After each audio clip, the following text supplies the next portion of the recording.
On today's edition of Westman This Week, boats are back at Clear Lake, but there are some rules to learn. We'll tell you all about them. A popular 2010s app is struggling to make money in 2026. And we show which two players on the WHL Wheat Kings are headed to Slovakia. All that and more on this edition of Westman This Week.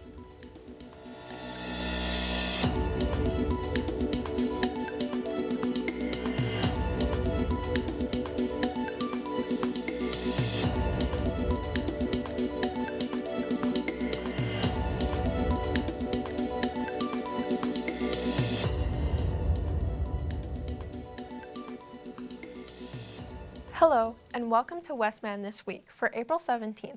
Thanks for joining us. I'm Oceana Hall. We start with the latest news about potential flooding in our region. Stefan Struth has been looking over the latest report, and he joins us now. Stefan, what can you tell us? Oshi, it's not great. Here's what I've learned. Brandon and Westman are not out of the woods, but first, let's start with the Parkland region around Dauphin. They are currently facing heightened risks of overland flooding. We've had high temperatures this week, which caused a rapid melt, and then we got a blast of moisture from the winter storm running from eastern Saskatchewan to western Manitoba. And this weekend may see even more precipitation. History shows it's almost always late storms mixed with heavy spring rain that pushes the Assiniboine River to dangerous levels. That combination was devastating in 2011 and then 2014. There's also uncertainty how the melt and new moisture upstream will impact our region. So most at risk, the Parkland and Assiniboine areas and the Interlake. But I've got to mention the Peguis First Nation. That community is preparing for a serious flood in what their chief calls a critical time. Floodwaters are expected to peak across Manitoba starting late this weekend and into next week. So once again, Brandon and the Assiniboine is at modern risk, with the province warning conditions may change fast. For Westman This Week, I'm Stefan Struth. Back to you, Oceana. Thanks for that, Stefan. Sounds like it's a wait and see. Now, from bad water to good. Boats are coming back to Clear Lake this summer, but they won't be returning the way they used to. Our Caleb Kramer has more. Parks Canada has announced that motorized boats will be allowed back on Clear Lake for the 2026 season, but visitors should expect tighter rules to protect the lake's ecosystem. The change comes after zebra mussels were first detected in Clear Lake in late 2023. Motorized boats were fully banned last season to help slow the spread of the invasive species. Now Parks Canada says boating will return with several new safeguards in place. That includes a larger no-wake zone to help protect shorelines, 2 non-motorized days each week, and quiet periods at dawn and dusk reserved for paddle use only. All motorized boats will also need Parks Canada installed tags when they're not in use on the lake. And all watercraft must still pass inspection and follow the clean, drain, and dry rules. Parks Canada also plans to introduce a launch fee in the future to help support ongoing lake management efforts. The agency says the decision follows months of consultation with the public, Indigenous partners, and environmental experts. The boating program is expected to be finalized before operating season, which begins in May. Coming to you from Riding Mountain National Park with Westman This Week, I'm Caleb Kramer. Students across the region are putting their curiosity to the test. This week, the annual Western Manitoba Science Fair saw creative experiments address real-world solutions, with young minds showing off big ideas. Our reporter Morgan Walker has more. The annual Western Manitoba Science Fair is once again bringing together some of the brightest young minds in the region. Students from elementary to high school are presenting projects that explore everything from environmental science to engaging and technology. I was testing on which liquids sprout broccoli seeds best. My question was, it's about like hydraulics turning pressure into power. Judges are looking not only at the results, but also creativity, research, and presentation skills behind each project. Yeah, there were some volcanoes. There were some that were looking at the best way to moisturize your hands, petri dishes and growing bacteria or fungi. So, yeah, a lot of different types of projects. For many students, the fair is more than just competition. It's a chance to share ideas and gain confidence. Top projects may go to compete at a higher level, but organizers say the real win is inspiring a passion for learning. Oh, it's great. I mean, I've been working at this for 29 years, so, lots of these kids have been here. I've seen their projects, then they've gone away, they've had kids, and now their kids are back. But yeah, it's wonderful. They bring their projects, they show us their ideas, what they're passionate about. It's great. Events like this don't only celebrate student achievements, but also encourage the future generation of scientists here in Western Manitoba. For Westman This Week, I'm Morgan Walker, Brandon. Shakespeare isn't just for literature buffs. Students at Brandon University are helping expand the audience with a new look at an old classic. Our Paige Hutchinson has more. Well, let it be. It's almost 9 p.m. and the drama students at Brandon University are still practicing their upcoming play. They are rehearsing the Shakespeare classic, Twelfth Night. The story is over 400 years old. Originally written as a form of Christmas entertainment, it's a love triangle about two siblings separated by a shipwreck. A romantic comedy filled with mistaken identity. But this group is giving the play a different take. And I think setting it in a music festival kind of adds to the whimsy and queerness that's already in the original story. BU has partnered with the Assiniboine Theatre Club to update the play.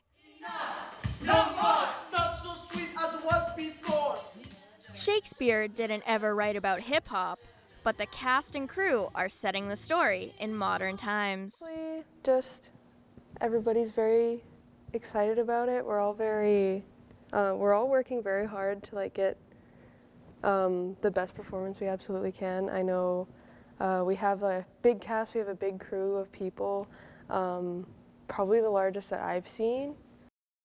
Maybe to get to make Shakespeare a bit more accessible to people who are new to it and show it in a new, exciting way. The performers say they're enthusiastic about bringing a new life to an old classic and helping the play gain some modern meaning. The final performance will take place here at the Western Manitoba Centennial Auditorium. Come see these lovely performers bring wonder to the stage from the 22nd till the 26th. Come support your local drama club. From Westman This Week, I'm Paige Hutchinson, the WMCA, Brandon. Why put up campaign posters if you have no competition? This is the question Assiniboine students have been asking during this election week.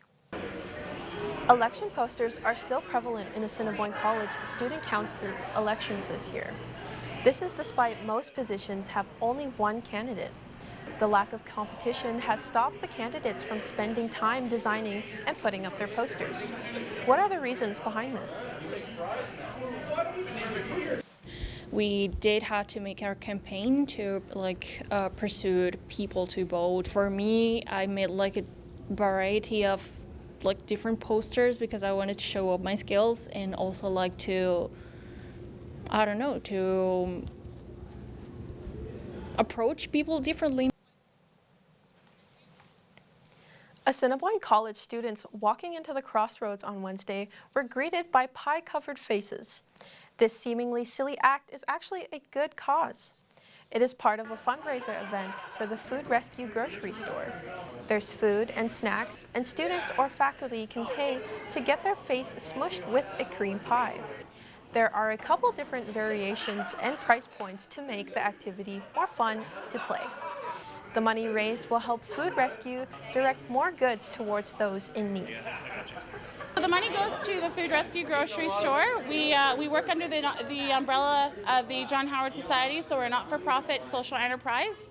And anything that is made today will be put towards our daily expenses and things like that.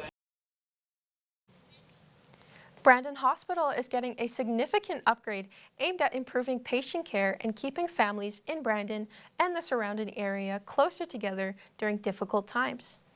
With the story, here's Parker Henderson. A brand new $128 million critical care center is being built in Brandon Hospital. Once open, the adult intensive care unit will expand from 10 to 60 beds.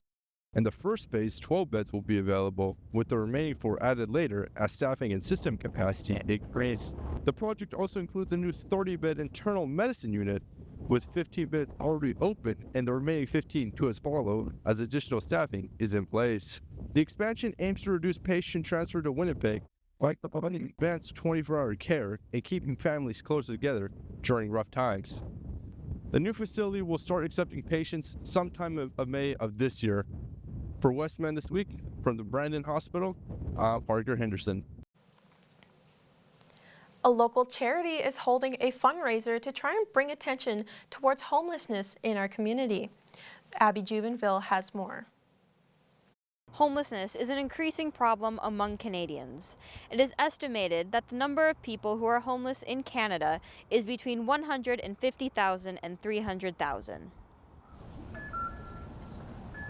With the cost of living going up in Canada, it can be hard for a lot of people to have enough money to live.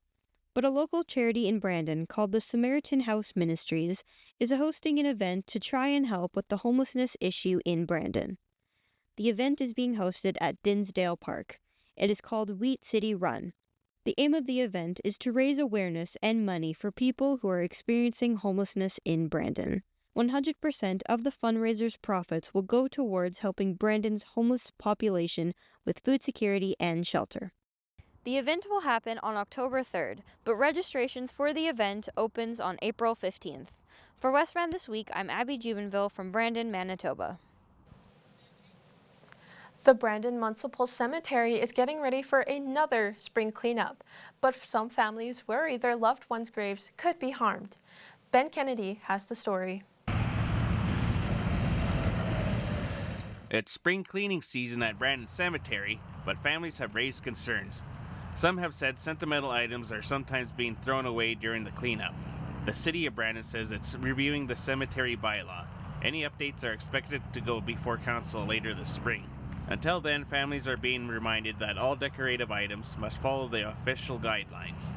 The cemetery bylaw is currently under review by City Administration, and it will be going to City Council in the coming weeks for review. Changes are being considered, and those will be brought forth at a future meeting with City Council, and staff will be able to present their findings and recommendations. The City of Brandon hopes to review its bylaw and ensure respect for families of deceased loved ones, while enabling cleaning crews to do their work. Until then, families are advised to gather their mementos before the cleaning begins. This is Ben Kennedy for Westman This Week. And that is all the time we have for our local news. After the break, Isaac Roberts has a look at our international headlines.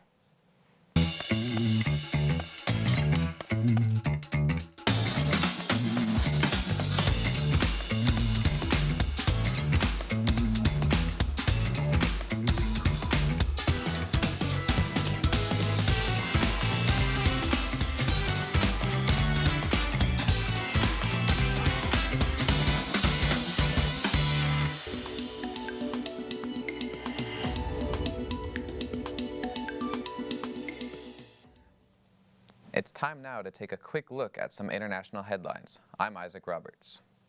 If you were a teenager in the 2010s, chances are you had a Snapchat account. But these days, the social media platform is struggling. The owners of Snapchat say they're laying off 16% of their employees, around 1,000 people. Company executives hope to save $500 million per year.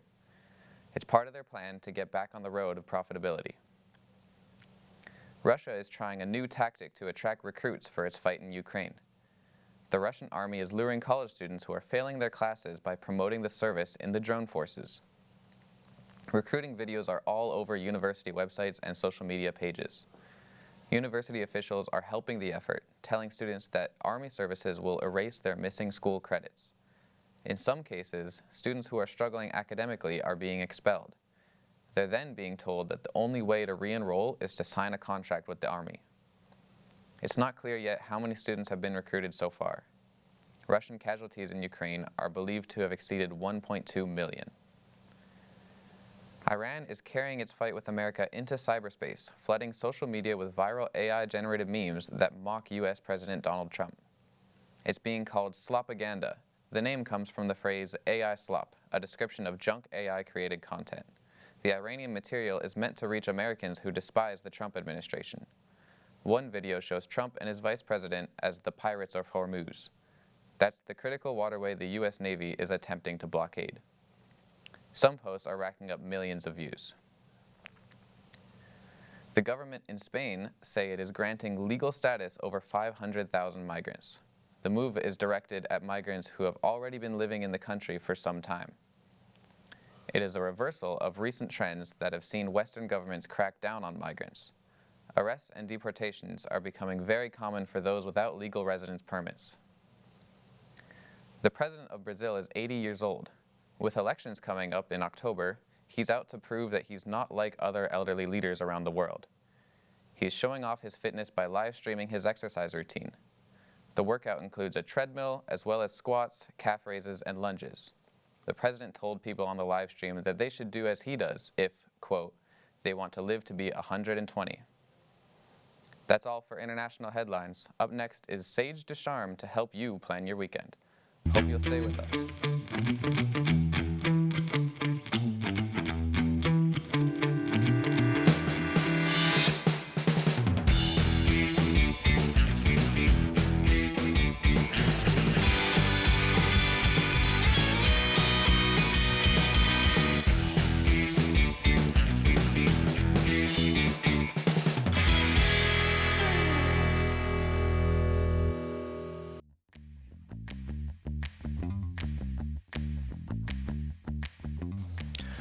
Hello and welcome to The Weekender. I'm Sage Ducharme, and here's what's happening around Brandon and Western Manitoba. Brandon's largest garage sale takes place Saturday. The highly anticipated event brings together local vendors, crafters, bakers, and garage sailors all under one roof. The sale takes place at the Keystone. Doors open at 9 and everything wraps up at 3. Admission is also $3. Lee Bryce is making a stop in the Wheat City Sunday night. Bryce is on his Sunriser tour through Canada. Bryce is a country music artist, and he'll be joined by musician Brett Kissel. Tickets start at $79. The event is at the Assiniboine Credit Union Place inside the Keystone. Here's your chance to see and enjoy the creation of fresh maple syrup. Starting at 11 Sunday, you can tour through syrup extraction process. Then, enjoy that same syrup on some fresh pancakes. Spots are limited to 25 people per tour. Each tour takes an hour. Tour cost is $5 per person at the Assiniboine Food Forest entrance. Heading over to Souris now. What better way to say goodbye to winter than visiting the annual Goodbye Winter Market? The event takes place on Saturday from 10 a.m. to 3 p.m. at the Souris Community Hall. There will be multiple craft vendors along with artists, musicians, and children's activities. There's also going to be plenty of food vendors.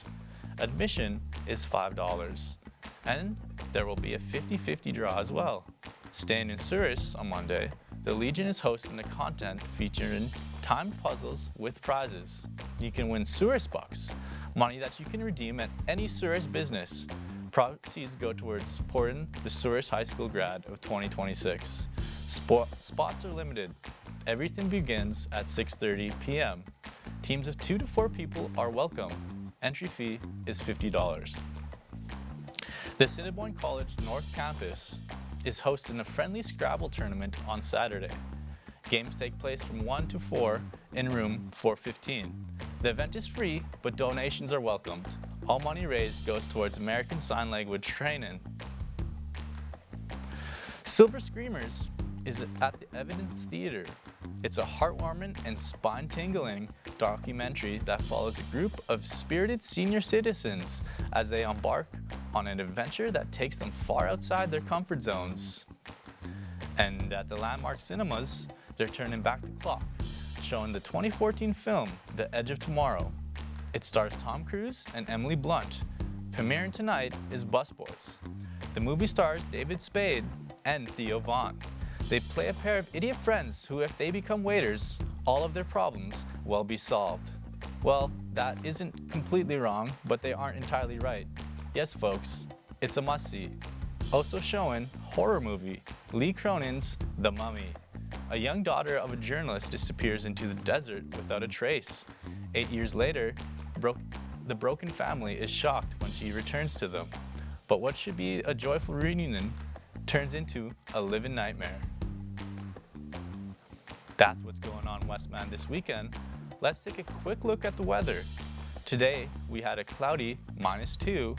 This weekend, spring can't just make up its mind. Hope you didn't just put your coat away yet. Tomorrow will be one of the coldest days we've had in April in the last 10 years. It will be a mix of sun and cloud with a high of -1, and then we dip to a freezing low of -15. Sunday is going to be a high of 3. At night, it will dip to 0. We will start the week off warm. Monday will have a high of 16. The day drops to -3 overnight. So next week is going to be sunny and warm. Looks like I need to get the barbecue fired up. Matt Stroder is next with the sports update. I wonder what his favorite barbecue food is.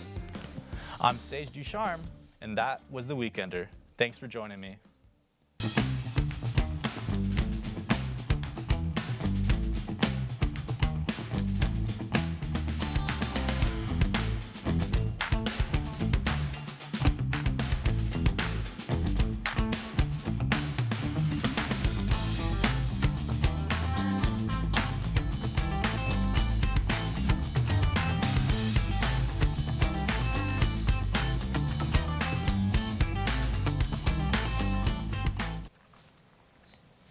Welcome back to Westman This Week. It's time for the sports wrap. Matt Schroeder joins us now. Matt, what's going on around the sports world? Well, the MJHL finals are underway. A couple of Wee Kings were named to Team Canada, and the Jets, well, they have officially been eliminated from the NHL playoff race, bringing their season to a disappointing end after battling in the Western Conference standings for the much of the year. Winnipeg was knocked out of contention late in the regular season, ending hopes of a return to the Stanley Cup playoffs. The Jets now turn their attention to the offseason and the upcoming NHL draft as they look to improve their roster. Two players from the Brandon Wheat Kings are getting the chance to represent their country on the international stage. Forward Jackson Jacobson and defenseman Gio Pantelis have both been named to the roster for the Canada men's national under-18 ice hockey team. The selections give the Wee Kings a pair of players on Team Canada as they prepare for the upcoming IIHF U18 World Championships. For both Jacobson and Pantelis, it's a big milestone early in their careers and a proud moment for the Wee Kings organization as two of their young stars get the opportunity to compete on the world stage wearing the maple leaf. The Verdun Oil Capitals are headed to the championship round of the Manitoba Junior Hockey League playoffs after earning their spot in the Turnbull Cup final. Verdun has battled through a strong postseason run, and now, after winning their semifinal series, the Oil Capitals move on to the MJHL's biggest stage with a chance to capture the league title. It marks a major moment for the organization and the community as the Oil Caps hunt for their first ever Turnbull Cup championship. Over in Toronto, the energy is electric as the We the North flags raise high once again.